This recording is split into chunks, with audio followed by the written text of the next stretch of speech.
हिंदुस्तान को ये तो एक लड़ाई में खड़ा कर देंगे। फिर से अपने ताकत बताओ।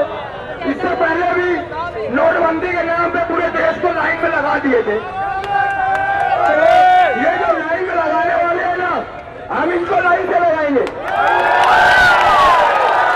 ये ताकत के नशे में चूर गवर्नमेंट ये समझते हैं कि ये हिंदुस्तान के संविधान के साथ खिलवाड़ कर लेंगे और हम चुप बैठे रहेंगे।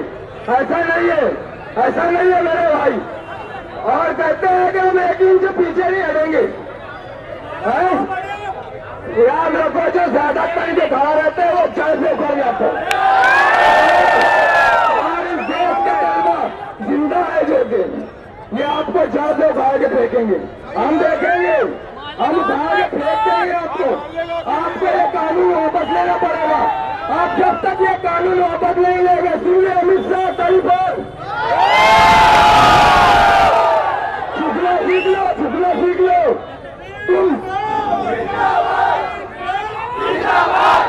तुम क्या समझ रहे हो कि स्टूडेंट्स के ऊपर हमला करोगे तो हम चुप बैठ जाएंगे?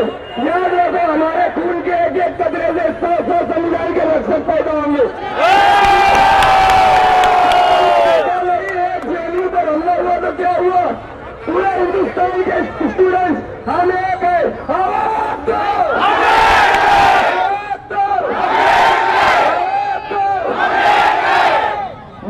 मैं इस मंच के ताल्लुक से कहना चाहूंगा कि हम तमाम तलबा तंजीमें पूरा महाराष्ट्र, पूरा मालेगांव जो तो तमाम हिंदुस्तानी तलबा जो के एहतजाज कर रहे हैं CAA और NRC के खिलाफ, हम उनके साथ है।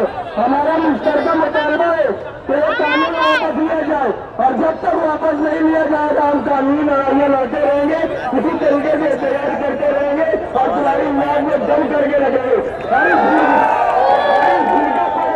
दीवार में तुमने खड़ी की है हिंदुस्तान में, हम उसको उठा के फेंक देंगे।